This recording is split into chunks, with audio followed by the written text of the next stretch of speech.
Previously on Maranatha Teaching Channel. Globalists are not just about global cooperation, they are about global dominance. They want to make the rule and they want the world to obey. They want to play God. Let's talk about this globalist agenda and the drive towards what they call the Great Reset. This is usually the way the narrative goes. The first thing is that they will tell us that we are headed for a catastrophe and we have only a handful of intelligent, powerful, rich people who knows what they are doing. So we should relinquish all control into their hands so that they can make all the decisions for us. They dictate what we are allowed to do. And then they will tell us that this catastrophe is so big, we need to integrate human with computer and that you must not question their order.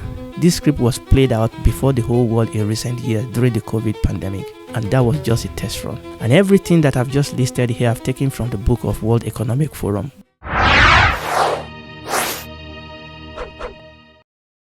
Now, today is going to be a special broadcast. I just want to reflect. We went back to Genesis chapter 1 and we have been looking at the story. We've looked at the story of creation, isn't it? Genesis chapter 1, chapter 2. We looked at the story of the fall in Genesis chapter 3, and we're on this long stretch from Genesis 4, the fall, to the flood in Genesis 6, to the Tower of Babel in Genesis 11. And we said that we are studying this because they are the foundation of history.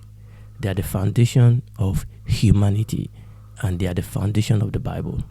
And the fact is that everything else that happens take their cue from these 11 verses, not the verses themselves. I'm talking about the revelation of God and the revelation of what happened in those foundational, formative years of the history of man on earth, because everything built up from there. Okay, these 11 verses hold the key to the rest of the Bible. They hold the key to history as we know it now. And that means that it is important for you and I to understand what took place in those crucial 11 chapters of the book of Genesis. And that then means that also the devil is interested in these verses of the Bible. And that means that there is a lot of confusion around it. And the other thing I've realized is that what happened in the beginning is going to repeat itself in the end. You see, prophecy is pattern. This is one of the reasons why we are studying this thing, because also in addition to understanding those chapters and the verses, we also can discern patterns that are going to repeat themselves. Okay, God was doing something in Genesis, in the book of Genesis, the first few chapters, things went wrong, but God is going to restore those things. Now, the devil did something in the beginning, and the devil will try to resist that which God is doing. So the pattern is very, very important, and that is the reason why we are spending so much time on this precious chapter of the Bible. Now, in the last couple of months, it's months now, in our study, we have been doing some heavy lifting, okay? And quite a number of the things that we have been dealing with in this series are not things that you will normally or usually hear on a Sunday service over the pulpit, because they are not what you will call a devotional studies, okay? These are things that you dig into. It's not because this program is special, it's just because of the way the pulpit is structured. And this is one of the reasons why I am taking the time to do this type of study, particularly since we started talking about Enoch, talking about the heavy duty lifting that we have been doing. And this is the reason why I want to pause today. Since we've been doing the study of Enoch, we've been digging into some things that you and I may be asking ourselves, why do we need to study this thing? What is this about? Does this even have any application to our life as Christian, to our days as Christian, especially to these last days? For example, from when we started talking about Enoch, yes, Enoch was translated, we understand that. Then we started looking at some extra biblical books, the Apocryphas and the epigraphers. And we mentioned that these are books that many people revert to, many people want to put alongside the Bible. So in chapter 5, we started looking at the epigrapher, the pseudo-epigrapher, and we established clearly that they are not scripture. And we established clearly that none of our exegesis will depend upon them. Now, there are academic advantage in studying this book. They tell us something about the culture, about the literature of their time. Particularly, we look at the so-called Book of Enoch, and we said it's not scripture in any stretch of the imagination. We don't need this book to understand the scripture. And I knock on that a lot because it's going to rear its head again in chapter 6. But much more than that, it's rearing its head in our days. More about that in a moment. So we begin to knock on that, and then we went to chapter 6 and we met the sons of God, and we took our time to look into the scripture, to ask ourselves, who are the sons of God? Again, this is important because you will read a lot of things where people will appeal to these epigrapher book and pseudo-epigrapher book, or people will appeal to what they call ancient writings, the writing of pagan ancient world, and many people will want to insist and claim that the Bible itself was actually a spin-off of these ancient books. And sometimes people will use that to try and challenge the authority of the Bible, and that is why we really buckle down to do a deep dive into what the scripture says. And then from there, we started talking about the Nephilim, isn't it? And that is where we are at the moment. We have looked at Genesis chapter 6. We have looked from verses 1 to 8, looking at the Nephilim, and we have traced the Nephilim through the Old Testament all the way to the time of David. And we have seen clearly that Nephilims were not aliens, that Nephilims were not monsters. Biblical Nephilims were not demigods. Okay, yes, we can read all sorts of stories from Romans and Greek mythology and all those things. That has nothing to do with the Bible. Biblical Nephilims were human. Yes, they were giants. Yes, they were wicked. Yes, they were evil. Yes, they opposed the will and the purpose of God. And we said over history, biblical history, and in the last days, we will see the spirit of the Nephilim. It's not about the Nephilim, it is the spirit of the devil. It is the kingdom of darkness that opposes God and opposes the purpose and the plan of God, and therefore opposes the people of God right from the Garden of Eden. Yet we will see the pattern. We will see that spirit manifest itself even in these last days. But we must be clear that biblical Nephilims were humans. In other words, there is no biblical evidence, there is no biblical justification to insist that there will be aliens or monsters or demigods living among humans in the last days.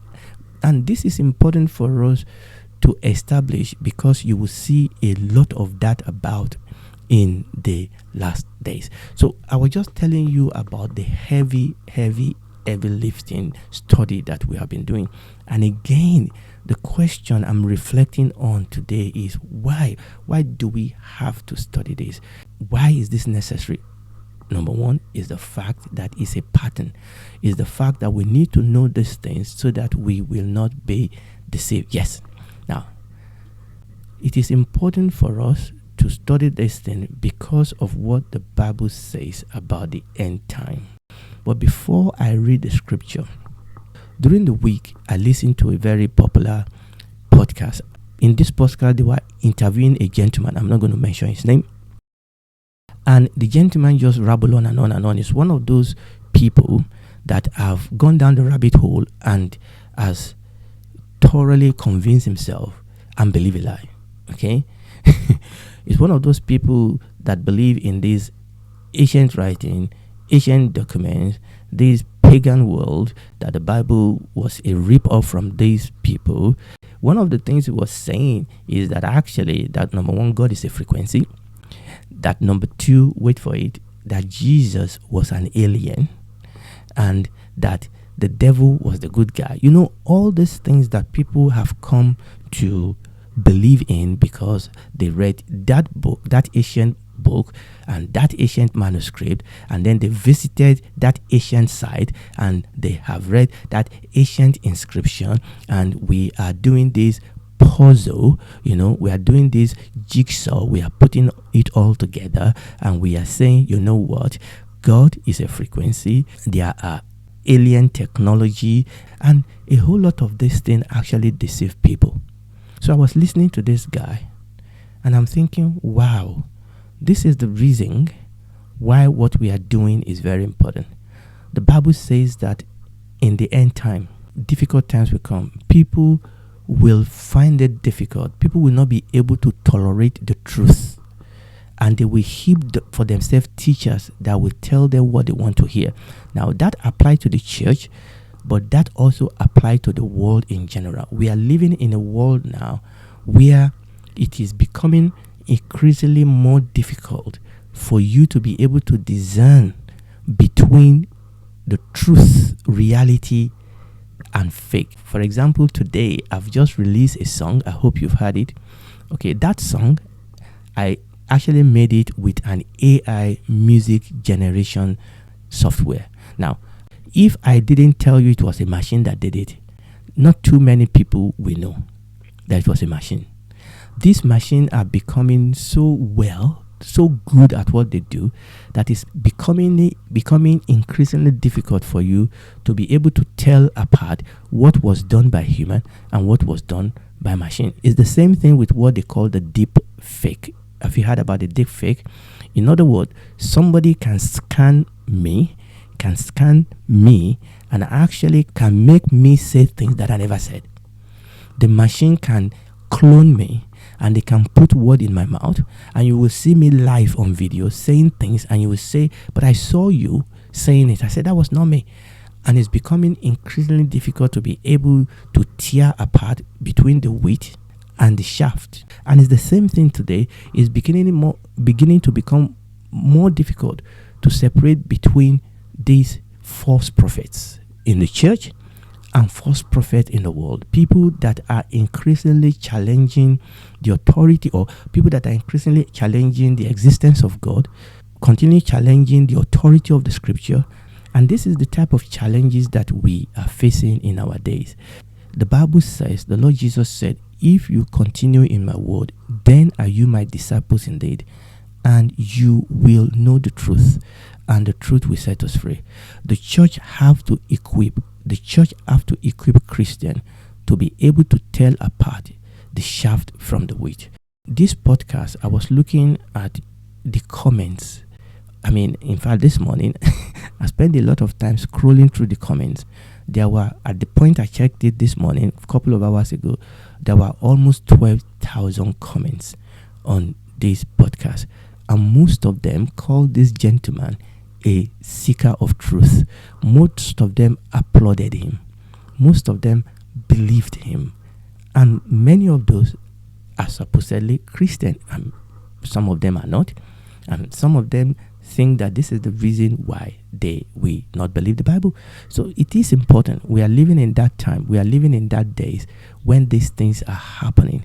And it just come home to me as I reflect on this thing, why this type of study is important. It is hard work, but it is important. It is like building foundation. Okay. Now, let me read what the Lord Jesus said in Matthew chapter 24. In Matthew chapter 24, the apostle came to the Lord Jesus Christ in verse 3. When he was sitting down, the apostles came to the Lord Jesus Christ and they said, tell us, when shall this thing be? And what shall be the sign of thy coming and the end of the world? And the Lord Jesus told them that some of the things that are going to happen. And 4 times in this chapter, the Lord Jesus said that there is coming at the end of the world a strong delusion. Now that's the point. A strong delusion. In verse 4, the Lord Jesus said, and Jesus answered and said unto them, take heed that no man deceive you. Take heed that no man deceive you. Verse 5, for many shall call in my name, saying, I am the Christ, and shall deceive many. This is the reason why it is important for us to understand this thing. Verse 11, and many, remember, many, not a few, they will be technologically advanced.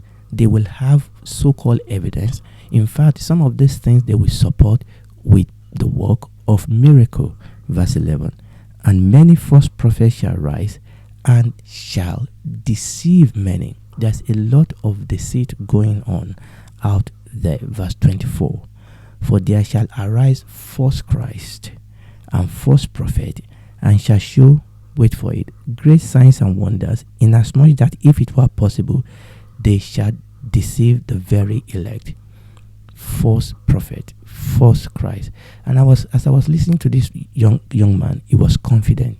He has good oratory. You could almost believe what he's saying.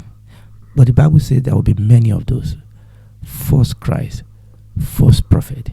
And this is the reason why it is important for you and I to actually study these things.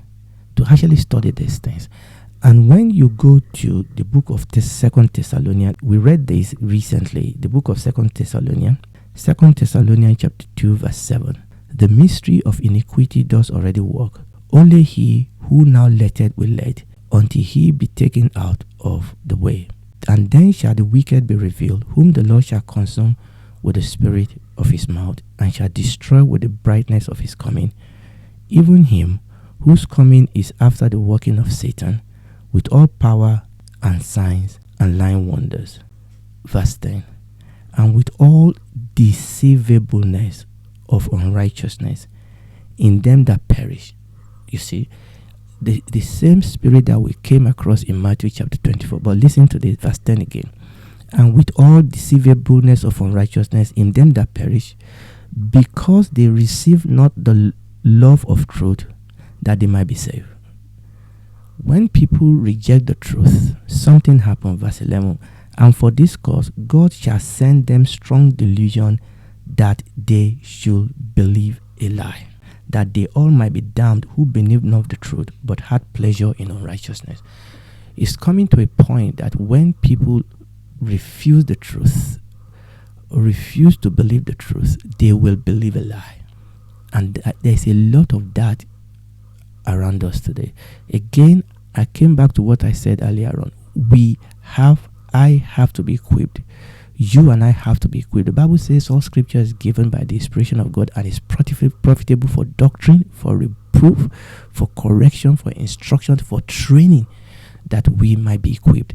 I think oftentimes our teaching can be just too self-centered, too motivational. There's nothing wrong in motivating ourselves, but there must be an equipping to face the challenge and the onslaught of our days. As I was listening to this gentleman, I cannot help but remember this verse, that this man is under the hold of strong delusion and is captured by a lie. It makes sense to him, and that's because he has rejected the truth. And unfortunately, there are so many people is influencing wrongly.